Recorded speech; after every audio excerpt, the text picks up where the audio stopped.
I was supposed to reach my sister's house by midnight, but the storm hit faster than the forecast said.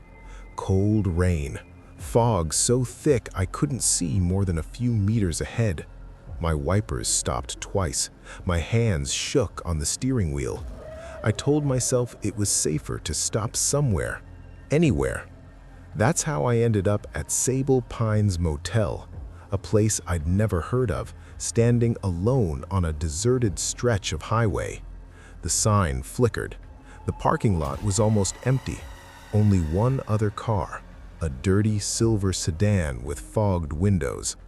Inside, the lobby lights were too bright. The man at the front desk was wrong. Tall, pale, thin, eyes unfocused, like he was listening to something else. He didn't greet me, just slid an old-fashioned key across the counter. Room 9. Don't open the door if someone knocks. He said it like reciting a rule he didn't want to explain. I thought he was joking. He wasn't. Room 9 was colder than the hall. The heater didn't work. The TV was unplugged. The curtains were nailed into the wall. I double-checked the lock. At 2:13 a.m., I heard the first knock. 3 slow taps. Not aggressive, almost polite. I froze in bed. Second knock. Same pattern. I whispered, "Hello?" No answer. The third knock was softer, like fingertips instead of knuckles. My chest tightened. I checked the peephole. Nothing. Just the empty walkway. I waited, holding my breath. Then, from the other side of the door, a whisper. "Let me in." I stumbled back from the door so fast I hit my hip on the nightstand. I didn't sleep. By 3:04 a.m., the storm got worse. Thunder shook the walls. Rain hit the window like gravel. I tried calling a front desk, but the phone didn't have a dial tone. When I turned around, I swear I saw someone standing near the bathroom. A silhouette, shoulders hunched, head tilted down. I blinked. Gone. I wasn't dreaming. My heart was beating too fast for that. I stepped toward the bathroom. The tile floor was wet. Not from a leak. Footsteps. Human footsteps, leading into the shower. The shower curtain moved, the slightest sway. I grabbed my bag, ready to run. Then someone knocked again. 3 taps, slower this time. The voice came next, the same whisper. "Let me in, please." The please sounded wrong, like someone copying a word they didn't understand. I backed away. The tile floor clicked, like bare feet stepping, but no one was there. At 4 a.m., a loud buzzing noise came from somewhere inside the room. Not my phone, not the heater. It came from the nightstand. A drawer was slightly open, even though I hadn't touched it. Inside was a small portable monitor, like a baby monitor, but older. Yellowed plastic, dusty. It flicked on. Static, crackling. Then, a grainy black and white feed appeared. Camera angle, directly outside my room door. Someone was standing there. A man. Face turned toward the camera. Clothes soaked from the rain, hair covering his face. He raised his hand toward the door. Knock, knock, knock. Exactly the same rhythm I had heard. I pressed my hand to my mouth, tears in my eyes. I whispered, "No." Then he lifted his face toward the camera. His eyes were completely black. He leaned closer, too close, like he knew I was watching. Then he mouthed something, 3 words. "She is awake." The monitor shut off. I threw it across the room. I grabbed my bag and bolted out of the room. Didn't look back. Outside, the walkway was empty, but the floor was wet where someone had been standing. The lights flickered, one by one.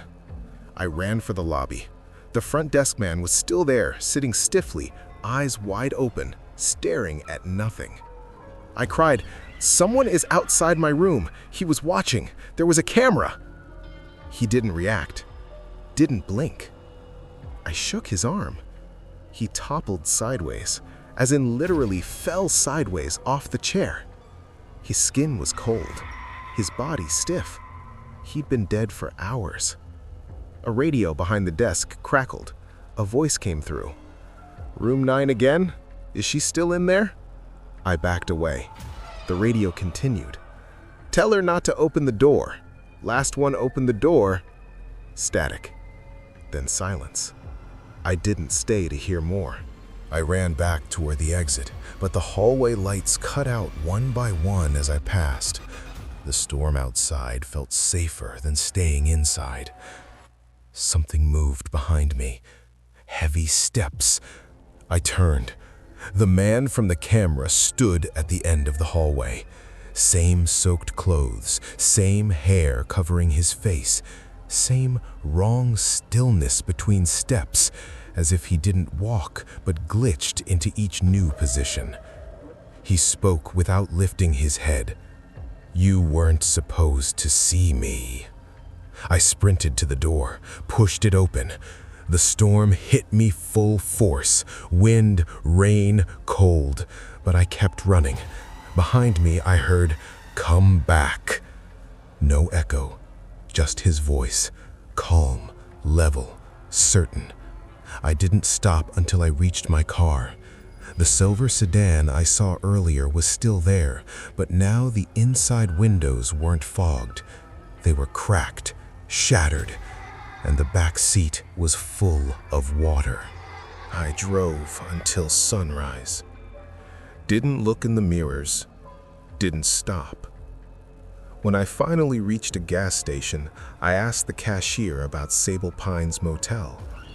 He froze. "You stayed there? Recently?" "Yes," I said. "Last night." He rubbed his face, shaking his head. "That place closed in 2002. A man drowned in his bathtub in room 9. He tried to get help, but the manager locked the door. Police said his body was found leaning against it. They shut the whole motel down afterward." I stared at him. "That's impossible. Someone was working there. Someone gave me a key." He looked at me like I was insane. "There's no staff, no electricity. The building is abandoned. They should have torn it down years ago." I whispered, "No, I saw him. I heard." He cut me off. "You aren't the first person who says that." My stomach dropped. "What do you mean?" He shrugged. "Every few years, someone stops by, says they stayed there, says someone knocked on their door all night, says the room didn't want them to leave." I felt cold all over. Then he said the last part. "The man who died there, his name was Daniel Cross. He drowned in the bathtub trying to escape after the door jammed. They say he knocks from the inside now." I stumbled back. He wasn't done. "And they say he follows the people who stay there. Not for long, but long enough." I didn't ask what long enough meant. I got back in my car. For a moment, the radio crackled, static. Then a voice I recognized whispered, "Let me in." I turned the radio off.